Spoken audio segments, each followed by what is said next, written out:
pulmonar, pues quedaba pendiente, así que la vamos a terminar. Y con esto, pues prácticamente estamos en el curso, ¿no?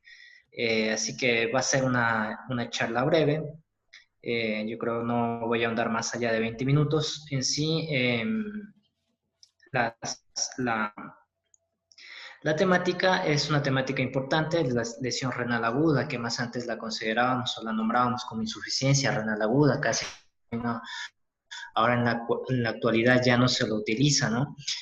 Ha sido reemplazado por el tema de la lesión renal aguda y esto justamente se debe a la situación de consensos que se han venido dando a lo largo de a lo largo de todos estos años en cuanto al tema de los estudios diferentes que se realizan con la finalidad de poder establecer una definición acorde a cierto tipo de parámetros que ya los vamos a ver más adelante, ¿no? Entonces, particularmente, pues ahora se la conoce como lesión renal aguda a este tipo de afectación, ¿no?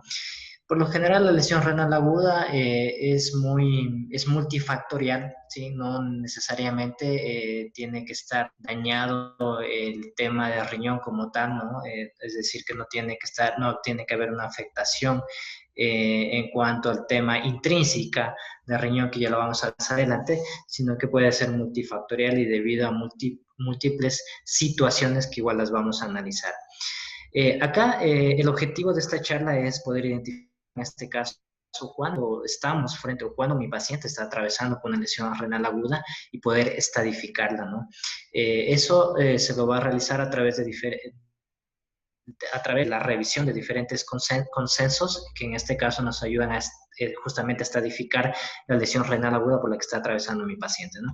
Entonces, vamos a definiendo el tema de lesión renal aguda. En este caso se hace referencia a una disminución y generalmente esta disminución en cuanto a la funcionalidad de nuestro es reversible, ¿sí?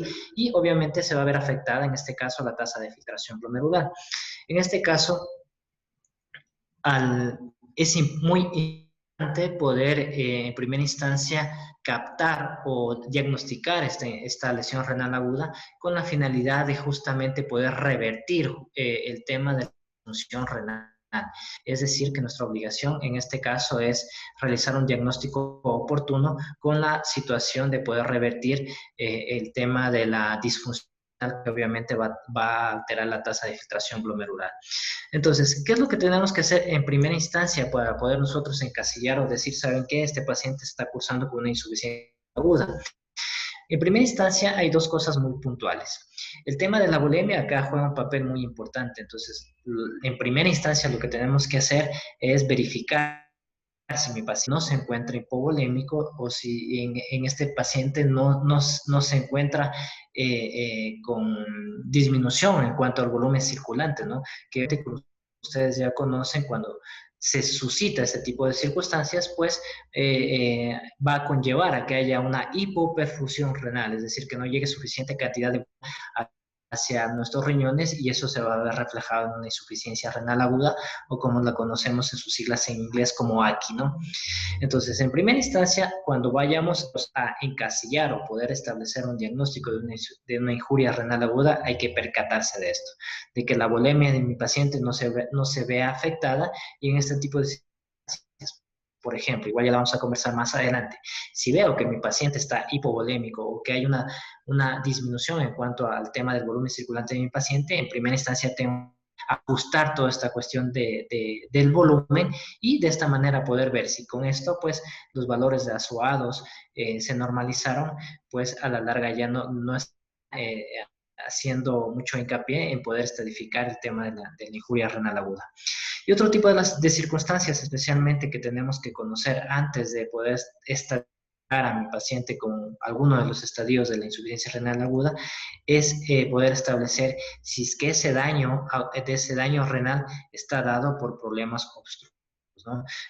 Estos problemas obstructivos pueden darse por múltiples circunstancias, siempre a la cabeza las situaciones más frecuentes o más comunes que son la presencia de delitos renales. Pueden causar en este caso una insuficiencia renal, pero es secundaria al tema mecánico, es decir, al tema obstructivo. Al igual que estos delitos renales, también puede provocarse trombos a nivel vasos y de esta manera igual provocar de los vasos renales haciendo referencia a estos y estos pueden provocar a su vez una insuficiencia renal. Entonces, antes de realizar toda esta estadificación, primero que tenemos que hacer o considerar es estas dos cosas muy puntuales.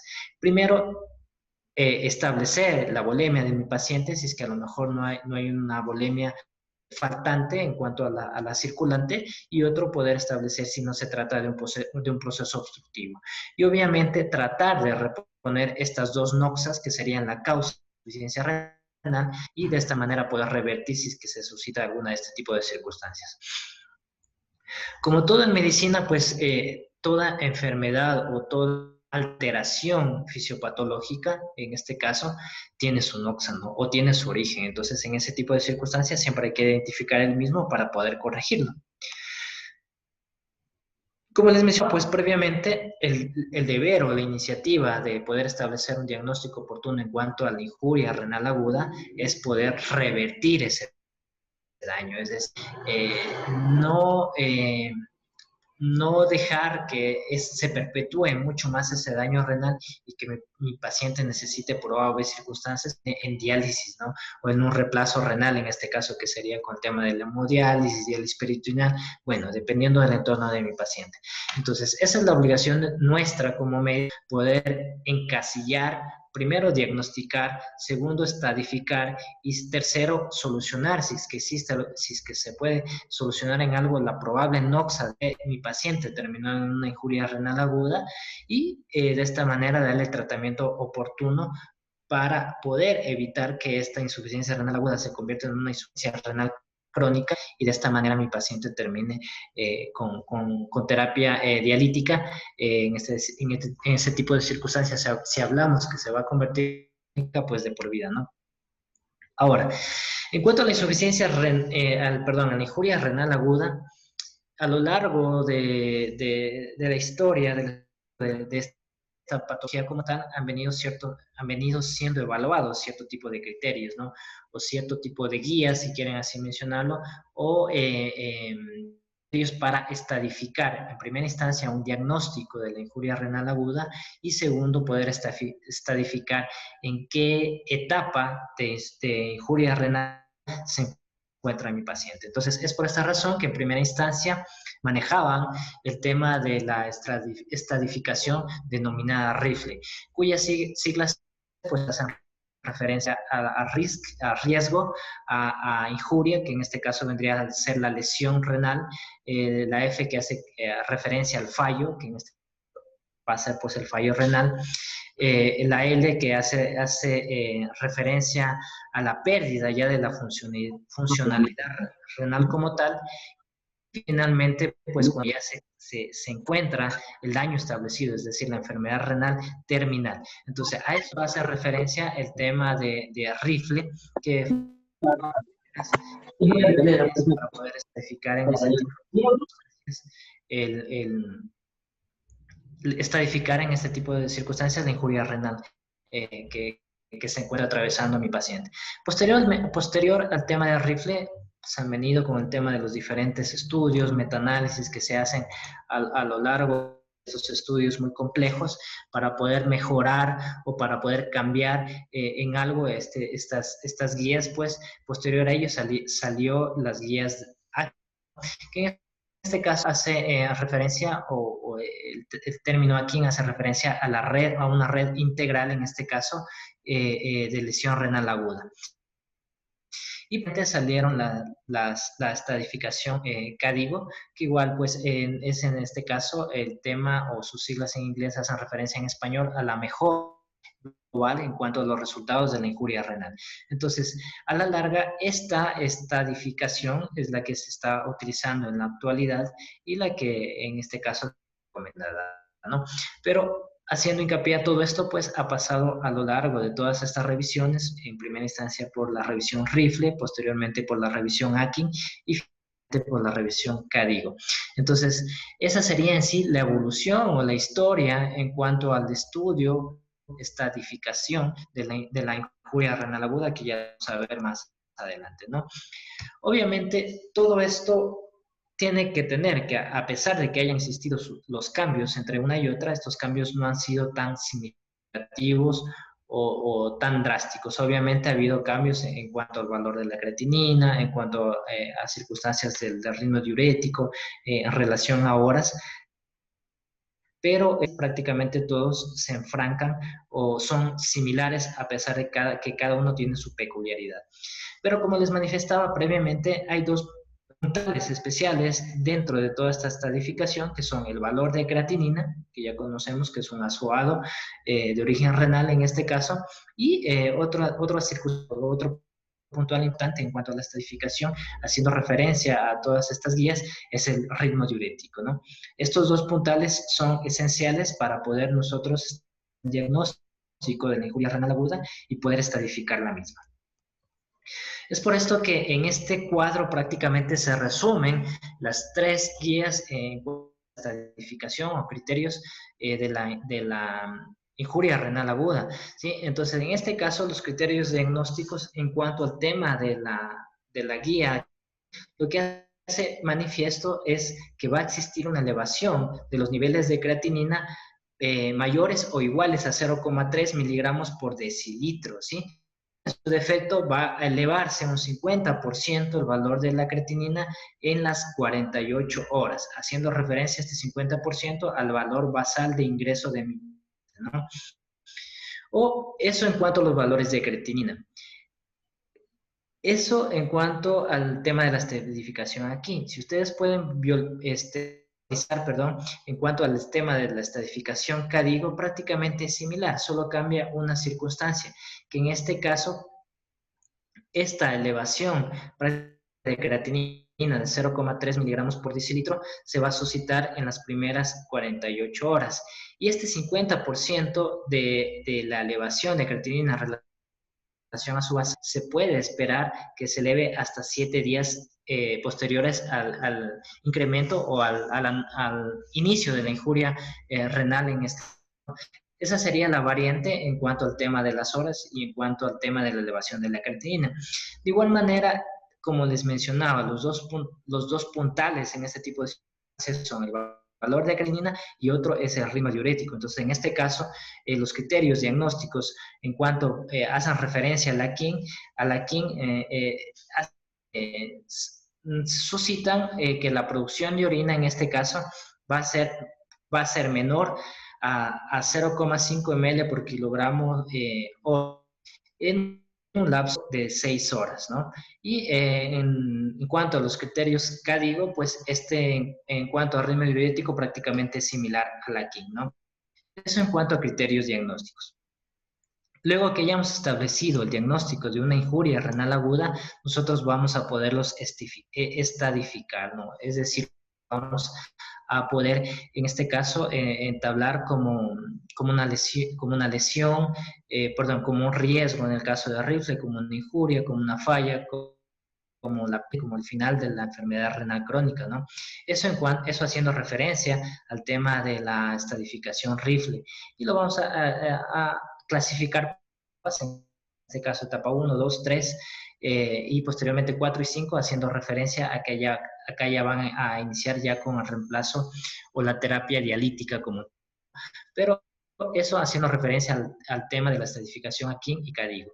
Entonces, acá hay cada uno de los criterios, en este caso, por ejemplo, en cuanto a riesgo, haciendo referencia a la estadificación rifle, pues bueno, aquí se va a ver incrementado el valor de creatinina 1.5 es el valor del valor inicial o del valor basal que lo vamos a tomar nosotros como referencia, ¿no?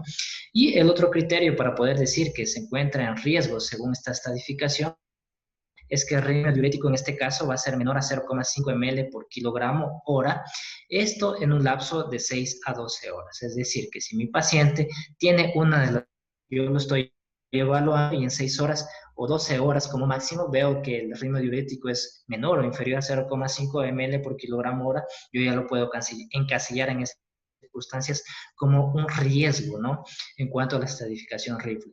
Y en cuanto al tema de la estadificación aquí y de la CADIGO, pues bueno, hace referencia que el incremento de la creatinina, tomando en consideración el tema de la KIN, va a incrementarse igual, un valor igual a 0,3 miligramos por decilitro, o puede haberse elevado en un 150 a 200% el valor de la creatinina en relación al valor inicial. Y en cuanto al gasto urinario, de igual manera va a estar disminuido similar al tema del rifle, a 0,5 mg hora en un lapso de 6 a 12 horas. De igual manera, en el tema de la estadificación CADIGO, en ese tipo de circunstancias, si ustedes pueden visualizar la tabla, prácticamente el ritmo diurético es similar en los tres, ¿no? Es decir, que cuando encontramos un ritmo diurético disminuido, valores inferiores a 0,5 ml por kilogramo hora, en un lapso de 12 horas como máximo, siempre va a estar encasillada en un estadio 1, tanto en el AKIN como en el CADIGO. Y solo hace referencia o hace connotación un poco en cuanto al valor de creatinina. De igual manera, la estadificación CADIGO hace referencia a un incremento de creatinina por encima de 0,3 miligramos por decilitro, o en su defecto un incremento de 1,5 a 1,9 veces, nuevamente haciendo hincapié a que siempre vamos a tener un inicial de creatinina que va a ser el valor con el que va a ingresar mi paciente, ¿no? Esos serían los cambios en este caso en el estadio 1 y en el estadio riesgo, haciendo referencia a la escala de Philip.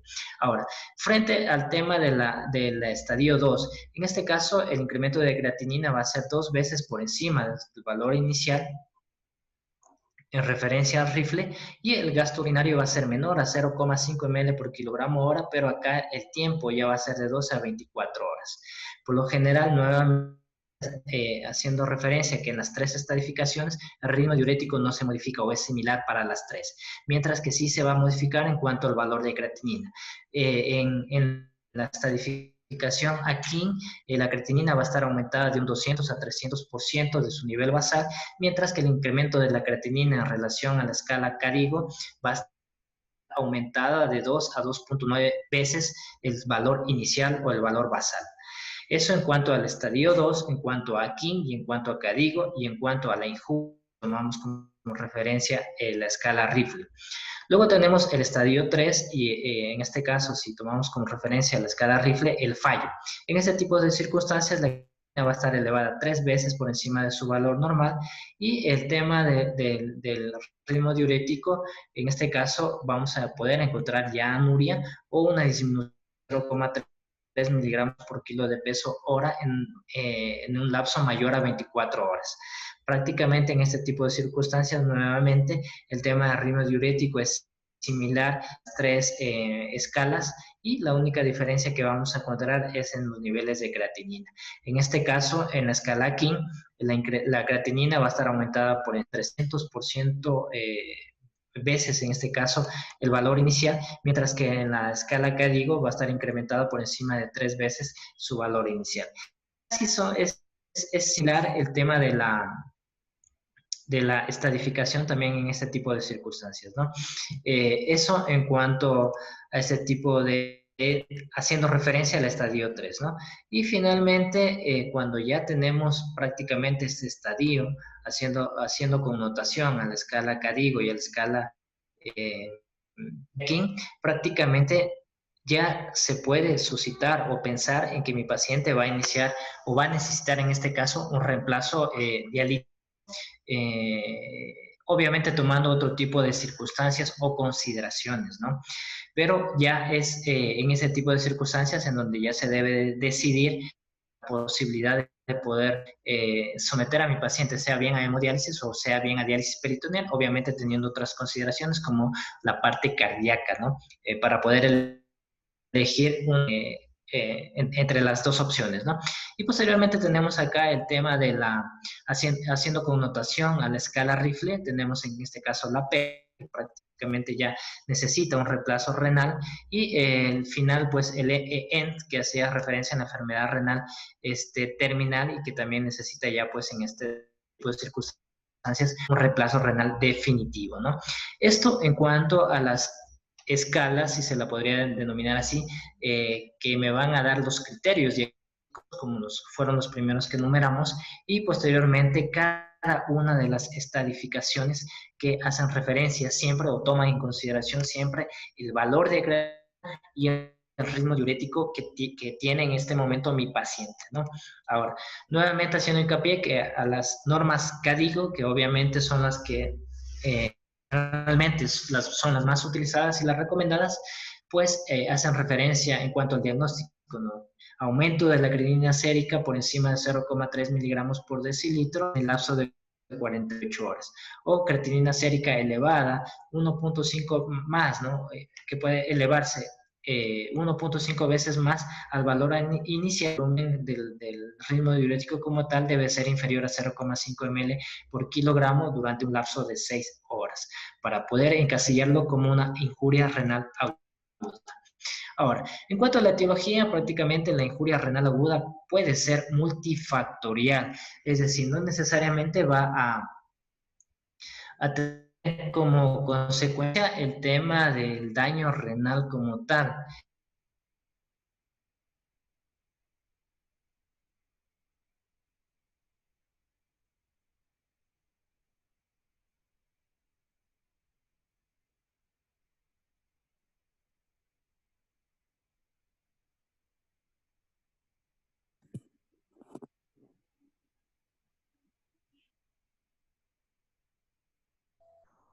Hola, buenas tardes.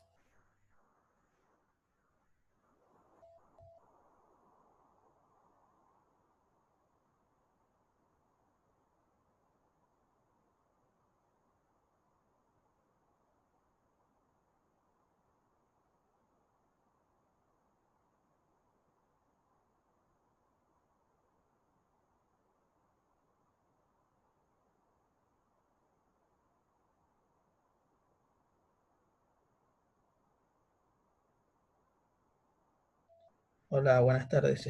Parece que ha habido un problema de señal con el doctor Diego. Ya se está conectando otra vez, así que no se vayan de sus sitios.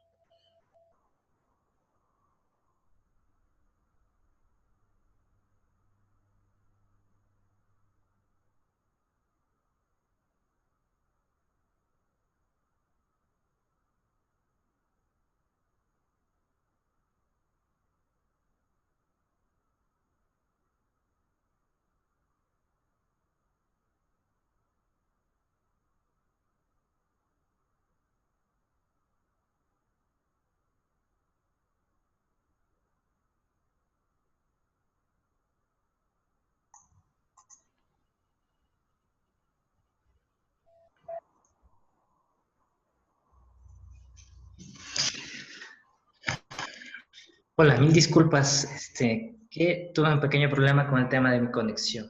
Bueno, vamos a seguir. Yo creo que me quedé aquí cuando justamente se fue el tema de la conectividad, pues haciendo referencia, estaba conversando sobre el tema de la etiología, ¿no? El tema de la injuria renal aguda puede ser multifactorial. Conversábamos que no necesariamente tiene que haber una afectación renal como tal para que se produzca el tema de la afectación del riñón, ¿no?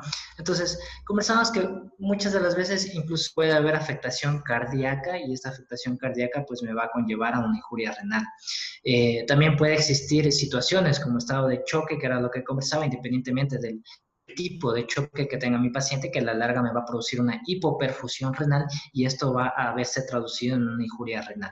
Entonces, no netamente el tema de la injuria renal quiere daño a nivel de los riñones como foco primario, sino que en ese tipo de circunstancias puede ser de origen multifactorial que puede conllevar a mi paciente a tener una injuria aguda.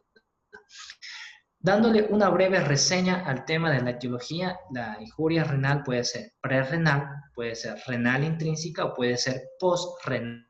Si hablamos de etiología prerrenal, en este caso se enfrasca netamente que va a haber o hubo una disminución en cuanto a la perfusión renal y eso te ocasionó la lesión renal aguda.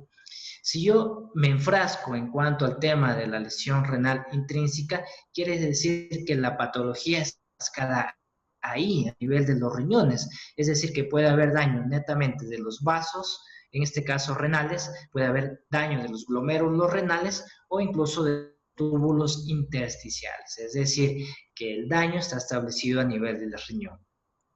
Y postrenal, en este caso, hacemos referencia a que la afectación puede ser obstructiva, sea cual sea el nivel de obstrucción, en este caso te va a provocar una injuria renal. Entonces, a eso hace referencia el tema del perrenal, renal intrínseco, renal, que lo vamos a ver a continuación. En cuanto al tema de la etiología prerrenal, nuevamente hago hincapié acá que hay que, o esto se puede deber, puede existir una disminución en cuanto a la volemia, en este caso sea por múltiples circunstancias como una ingesta inadecuada de agua, presencia de pérdidas intestinales, sea esto vómitos, sea esto diarreas, que te van a producir una disminución en cuanto al tema de la volemia, y si tú no la repones de manera adecuada, pues va a haberse afectado el tema de tus riñones, ¿no? Otro tipo de circunstancias, puede existir alteraciones en otros órganos, especialmente en el corazón y en el hígado. En el corazón, haciendo referencia a que va a haber en circunstancias especiales, como un ejemplo, un paciente hipertenso, en este caso la hipertensión va a provocar que tu corazón trabaje en exceso y esto va a provocar una disminución, no una disminución, un trabajo excesivo del ventrículo izquierdo que se va a reflejar una hipertrofia ventricular izquierda, que a su larga se puede producir si este paciente hipertenso es un paciente que no se lo controla de manera adecuada, te va a producir una insuficiencia cardíaca, ¿no? Al producirse esta insuficiencia cardíaca se va a ver afectado toda esta cuestión en cuanto al tema del volumen circulante, ¿sí? Porque es un corazón deficiente, valga la redundancia, y va a ver reflejado en una hipoperfusión renal. Entonces, una insuficiencia cardíaca te puede conllevar al tema de una insuficiencia renal o al denominado síndrome cardiorrenal, que también se puede conocer con este nombre.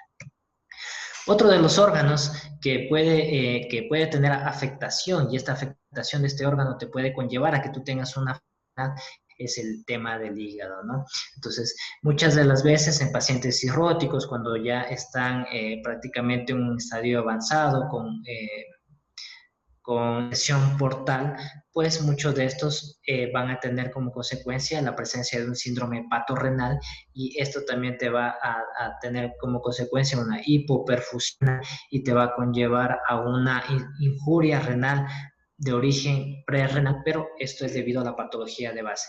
Es por tal razón que cuando comenzamos, veían la gráfica de la etiología, les decía que puede ser multifactorial, no necesariamente el daño establecido a nivel renal. Esto como un breve resumen en cuanto a la etiología prerrenal. Luego tenemos la etiología intrínseca o enfermedad renal vascular. Esto hace referencia a que puede haber afectación de los grandes vasos del riñón, ¿sí? De los grandes y de los pequeños vasos también del riñón. En este tipo de circunstancias, puede verse afectado, como les digo, los grandes vasos y los pequeños vasos del riñón. Ahora, las enfermedades en este tipo de circunstancias hacen referencia, aquí les he puesto un pequeño acrónimo que es el BESEPS, entonces hace referencia a múltiples circunstancias, que puede ser una vasculitis de vasos pequeños que puedan afectar en este capilares glomerulares, y eso te va a producir una injuria renal aguda.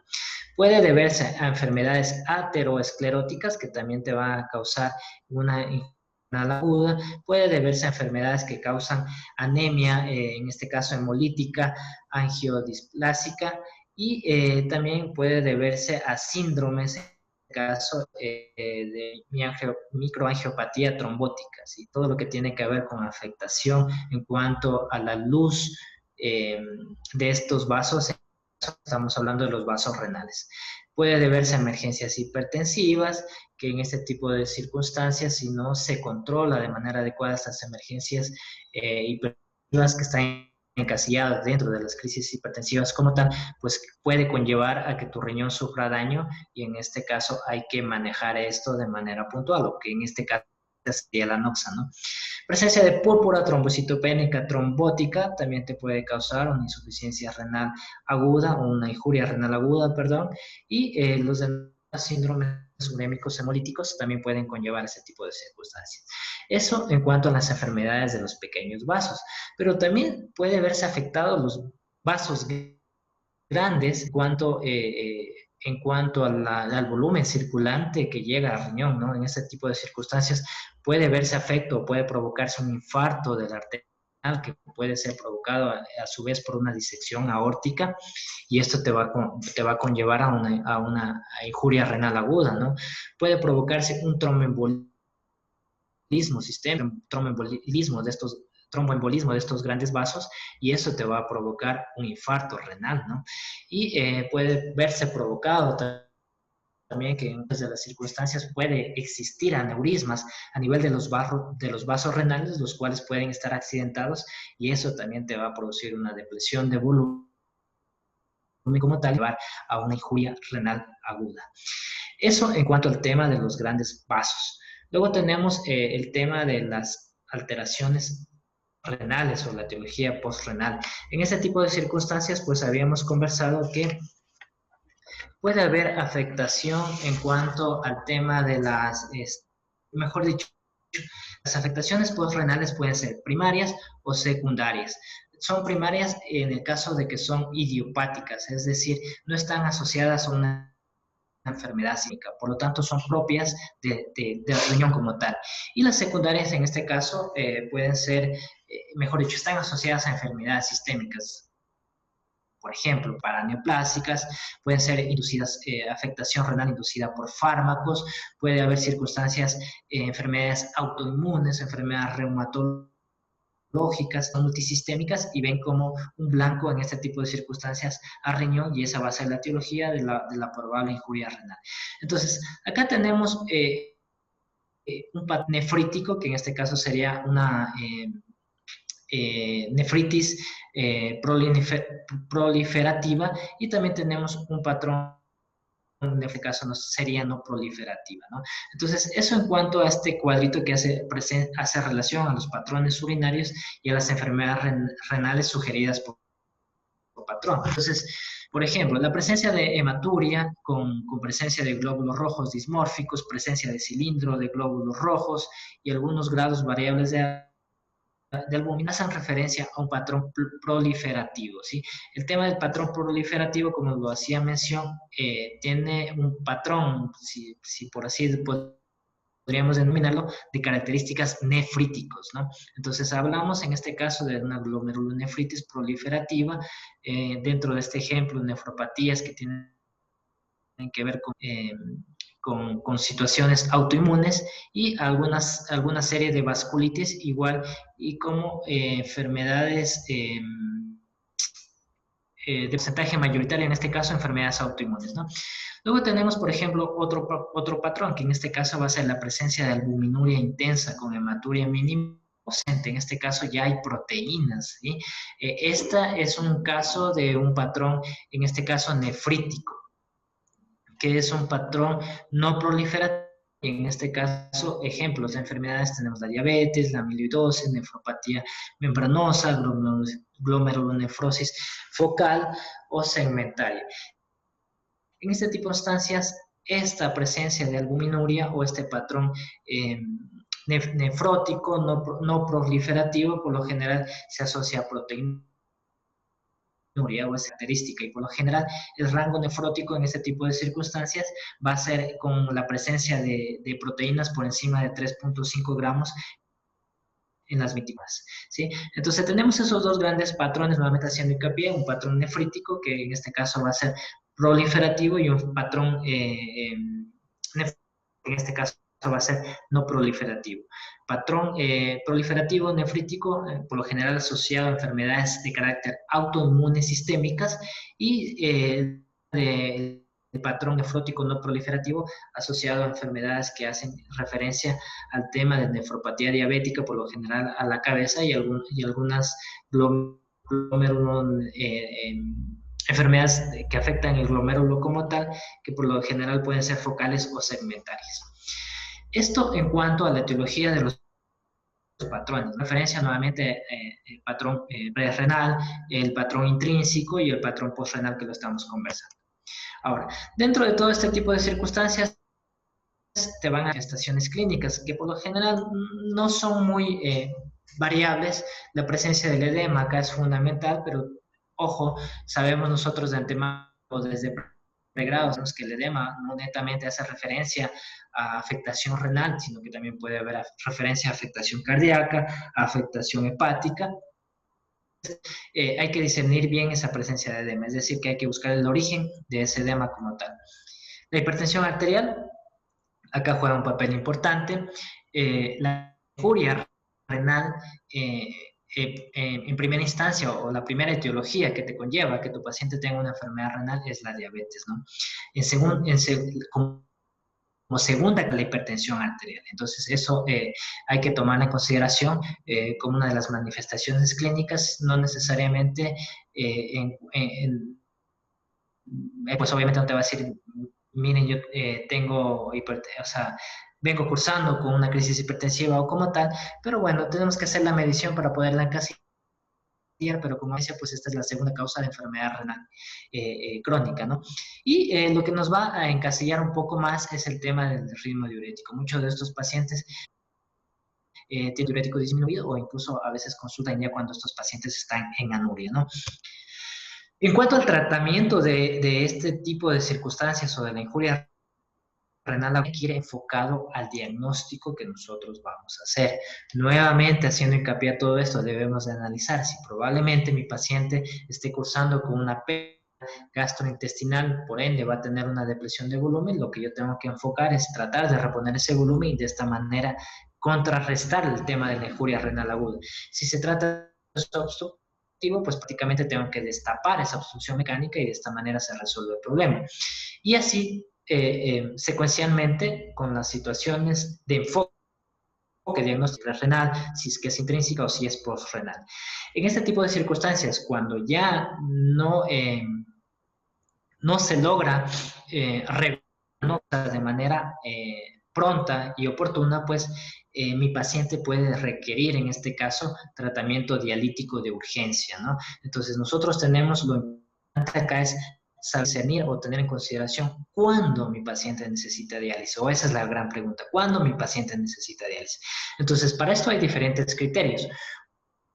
Uno de estos es que mi paciente puede estar cursando con, es muy común que nosotros, entre nosotros nos comuniquemos como que, mira, mi paciente está encharcado o está con exceso de volumen, exceso de líquido como tal. Esto se puede ver reflejado en la presencia de un edema agudo del pulmón y este es uno de los criterios para dializar al paciente, ¿no? Otro de los criterios es el tema de la hipercalemia o hiperpotasemia, como ustedes quieran denominarlo. Entonces, todo esto va a depender, o bueno, más que todo, como conocemos, el tema de esta alteración electrolítica puede tener como consecuencias presencia de arritmias cardíacas que si no se controlan pueden ser fatales. Entonces, por ende, es muy prioritario el tema de la disminución de estos niveles exagerados de potasio. Entonces, por ejemplo, niveles asociados más de 6,5 mil equivalentes por litro se asocian ya con presencia de síntomas o signos, por ejemplo, anomalías en cuanto a la conducción cardíaca, que hace referencia a las arritmias cardíacas que manifestación y cierto tipo de circunstancias como debilidad muscular. Situaciones de valores de potasio con valores, valga la redundancia, de 5,5 milicaballos más, ya existe degradación tisular, es decir, ya hay daño tisular. Esto se puede suscitar, por ejemplo, en el tema de la radiomiólisis, cuando ya existe este tema de daño muscular. Entonces, en sí, englobando este tipo de circunstancias, la hipercalemia severa es un criterio para que mi paciente sea sometido a tema de diálisis, ¿no? Más que todo haciendo referencia a las situaciones de conductividad cardíaca, netamente para evitar que se produzcan arritmias cardíacas que pueden ser fatales. Otro criterio para el tema de la diálisis de urgencia es la uremia. La uremia tiene más peso que el valor de cada como tal acá para decidir que mi paciente va a tener o va a necesitar diálisis de manera urgente. El tema de los signos de uremia como pericarditis o un deterioro de los niveles de conciencia, que eso es lo que más a nosotros nos llama la atención y eso es lo que nosotros más tenemos que tener mucho en consideración, es justamente Cuando se eleva la uremia, vamos a tener el tema de las encefalopatías urémicas, valga la redundancia, y esto se ve reflejado en el estado de conciencia de mi paciente. Entonces, nuevamente, la urea la urea va a ser mucho más determinante en cuanto a decidir el tema de la diálisis que la misma creatinina, ¿no? Entonces, haciendo hincapié o haciendo connotación en cuanto al tema del deterioro del estado de conciencia debido a la uremia. La acidosis metabólica severa también es una circunstancia o un criterio de diálisis, de requerimiento de diálisis, especialmente cuando mi paciente por lo general tiene niveles de pH que van o son menores de 7.1, lo que te expresa en este caso estas guías, y en este caso que no puede ser corregido de manera inmediata, haciendo hincapié que, ojo, el tema de la acidosis metabólica que tiene que ver con los hidrogeniones, y los hidrogeniones ustedes saben que es una causa de parada cardíaca. Entonces se trata de realizar esta diálisis de manera oportuna porque esta acidosis metabólica se ve perpetuada y no la podemos corregir con esta finalidad de que no se parada cardíaca secundaria a la presencia de estos hidrogeniones que se ven reflejados en el tema de la acidosis metabólica. Entonces, haciendo hincapié a este tipo de circunstancias, la acidosis metabólica es un criterio para poder someter a mi paciente a diálisis de urgencia. Otro tipo de circunstancias son la presencia de tóxicos o cuando existen envenenamientos agudos. Ese también es un criterio para poder establecer, en este caso, una terapia dialítica de urgencia. Esto más o menos haciendo hincapié en este tipo de circunstancias en cuanto hacen connotar que una injuria renal aguda, si bien es cierto, se puede controlar de manera adecuada o oportuna, revirtiendo la noxa que conllevó a mi paciente a tener esa insuficiencia renal aguda, y como un as bajo la manga, podríamos decir, tenemos justamente esto que es el caso dialítico de urgencia para poder revertir el fallo renal en este caso, y estos serían los criterios con cuanto al tema de la utilización de la terapia dialítica como tal. Nuevamente, haciendo hincapié, con esto termino, haciendo hincapié en la injuria renal aguda, se debe, pues, en primera instancia, se debe realizar el diagnóstico oportuno, se debe estadificarlo de manera adecuada y realizar un tratamiento adecuado. ¿Por qué? Porque si no lo realizamos, esta injuria renal aguda va a dejar de ser aguda y en este caso convertir un fallo renal de carácter crónico, y de esta manera va a ser en cambio irreversible, ¿no? Por no actuar de manera pronta y eficaz.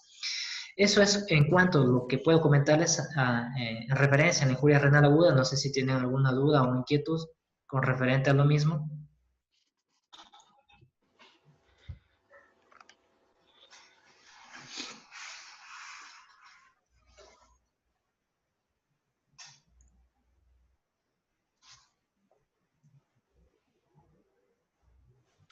Hola, Dieguito. Gracias por tu exposición. Una excelente charla de lo de falla renal aguda. Siempre hay dudas y controversias en todos estos temas que hemos dado. Te quería preguntar a ti, prevención de falla renal aguda asociada a contrastes. ¿Qué hay de nuevo? ¿Sirve o no sirve el uso de la acetilcisteína? Es lo que generalmente estamos haciendo en algunas áreas.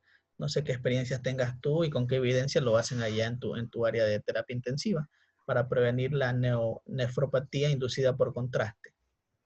Ya, a ver, bueno, está descrito, ¿no? Que existe justamente la falla renal secundaria al tema de la utilización del contraste cuando se hace ese tipo de estudios, ¿no?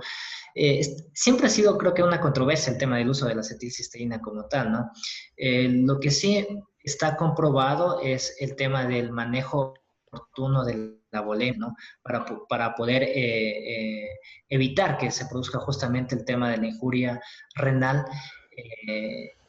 El manejo de la volemia es lo que está indicado, sea esto pre-estudio y sea esto también post-estudio, es decir, un manejo adecuado en cuanto a la volemia para poder revertir contraste circulante, ¿no? Entonces, eso en cuanto, en realidad, si bien es cierto, siempre colocamos N-acetilcisteína justamente previo al tema de la injuria con el tema del contraste, pero en realidad no está del todo comprobado y siempre hay este tipo de controversias. Lo que sí está comprobado es el tema de la bulimia como tal. Ok. No sé si alguien tiene alguna pregunta para el doctor Diego. Si no, daríamos por terminado nuestro curso. Bueno, esperando. Aquí tienen una pregunta. En el caso de pacientes con falla renal aguda, en los pacientes con rhabdomiolisis, ¿cuál sería el manejo de Bien, los pacientes con rhabdomiolisis? bueno, en primera instancia hay que tomar en consideración que los politraumatismos es bastante frecuente, ¿no? En las unidades intensivas, justamente en emergencia también.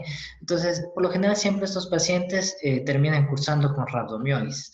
Ahora, el manejo inicial acá es la instauración del aporte de volumen amplio. Por lo general, podemos manejarlo con aporte de volumen de 100, 120 ml por hora, 140, bueno, 150, siempre del caso del paciente, teniendo siempre consideraciones, situaciones especiales como pacientes cardíacos, pacientes renales, pacientes hepáticos, que hay que ser muy tinoso para no irnos al otro lado y no encharcar a nuestro paciente. Pero por lo general, la rhabdomiólisis se maneja esto con instauración de volumen amplio, que ese sería el... Obviamente, si a través de este tipo de circunstancias de que yo empleo una infusión de volumen amplio, termina quebrando el tema de la rhabdomiólisis, pues en ese tipo de circunstancias como salvataje tenemos el tema del reemplazo dialítico, ¿no? Para poder evitar que se produzca tipo de circunstancias como tal. Pero a la cabeza y de primera línea, el tratamiento son infusiones con volúmenes amplios. Algo muy utilizado que hacen es la alcalinización de la orina, alcalinización del pH, pero no hay una evidencia sostenible sobre ese sentido porque no tenemos hacia qué nivel de pH llegar, hacia qué nivel de pH urinario llegar, y la dosis de los alcalinizantes, el tiempo de los alcalinizantes. Entonces es como que algo gris en el manejo de los pacientes con rhabdomiólisis. A veces lo vemos que utilizan mucho la alcalinización de orina, pero no hay evidencia sostenible en ese sentido. Gracias, Dieguito. Bueno, para terminar lo que es nuestro curso, se nos extendió un poquito hasta este día por ciertas cuestiones, ¿no? Para que me presten atención, bueno, hemos terminado nuestro curso de 42 horas académicas, soporte en cuidados críticos y trauma. El diploma va a ser entregado por medio de la Universidad de Especialidades Espíritu Santo y los diplomas son de aprobación. Nosotros tenemos que dar un examen para aprobar el mismo, pero para no extendernos un poquito más, porque hacer el examen nos va a tomar un tiempo más, y eso va a repercutir en la entrega de los diplomas. Hemos decidido mediante Diego y el doctor Israel que se va a enviar las notas de parte nuestra. ¿Sí? Así esos diplomas van a salir de aprobado, no vamos a tener que dar examen. Pero eso sí los invitamos a que revisen lo que es la página web de YouTube para que ustedes puedan revisar el grupo BEMEC y puedan revisar las charlas que hemos dado. Y cuando entregaremos los diplomas lo entregaremos entre la tercera y cuarta semana de enero, una vez que la universidad nos haya entregado los mismos, se llegará por medio de digital a sus correos electrónicos. En unos días estaré enviando los correos electrónicos al chat que tenemos para que ustedes lo comprueben y verifiquen si el correo está correctamente. Entonces, eso más o menos, entre tercera y cuarta semana de enero llegarán sus diplomas a sus mails, y también todo depende porque estamos ya terminando el año y va a haber probablemente un pequeño cierre en la universidad y eso va a repercutir en la entrega de los diplomas. El chat va a estar listo el chat lo vamos a tener hasta abierto, hasta cuando entreguemos los diplomas. Cualquier pregunta o cualquier novedad yo les haré llegar a los mismos, ¿no? Y les agradezco por su presencia, les agradezco por acompañarnos día a día en este constante del aprendizaje de la educación médica continua. Hemos hablado de los tópicos más frecuentes en las áreas críticas, en las áreas de emergencia, y pienso que les va a servir y les va a ayudar a ustedes en todo lo que están dando y en la atención a sus pacientes graves. Deseándoles éxitos, deseándoles suerte, que se protejan con esto de estas noticias que están saliendo entre ayer y hoy, y esperando poder encontrarnos en algún momento de forma física, agradeciendo por su presencia, agradeciendo las charlas de los doctores que han estado aquí, ¿no? No sé si, Dieguito, tengas algunas palabras para los doctores que están presentes. Este, claro, no, una vez más, agradecido con todos ustedes. Yo creo que incluso por ahí ya hemos conversado previamente el hecho de que estén preocupados por su formación, que habla por sí solo, ¿no? De la calidad de profesionales preocupados en cuanto al tema de su educación. Entonces, eso es digno de aplaudir en todos ustedes. Muchas gracias por confiar en nosotros. Estamos haciendo varios cursos, algunos de ustedes ya nos vienen siguiendo de curso atrás. Así que bueno, vamos a seguir en esto, David, ¿no? Ya hemos estado planificado para el próximo año a ver si hacemos algo de ecografía. Entonces, ojalá se vayan acomodando estas situaciones que estamos cursando ahora, pero bueno, estamos en firme innovación, se podría decir así, con nuevos cursos y una vez más, pues, feliz a todos ustedes y agradeciéndoles, ¿no? Por confiar una vez más en nosotros. Bueno, no hay más palabras, más que palabras de agradecimiento y siempre dando una recomendación para aquellos que están en primera línea, ¿no? Siempre la bioprotección en todo momento, cuídense en todo momento y traten de dar lo mejor en estos días que vienen, ¿no? Parece que se vienen días grises de nuevo, esperemos que no se repita esto y esperemos que lo que hemos dado aquí lo practiquen y lo apliquen en su diario caminar, en su diario trato con sus pacientes.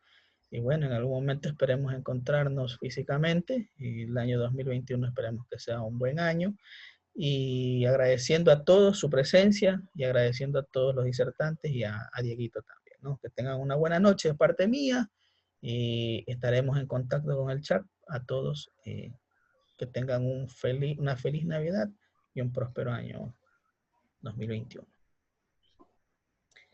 Gracias a Oh, todos. gracias.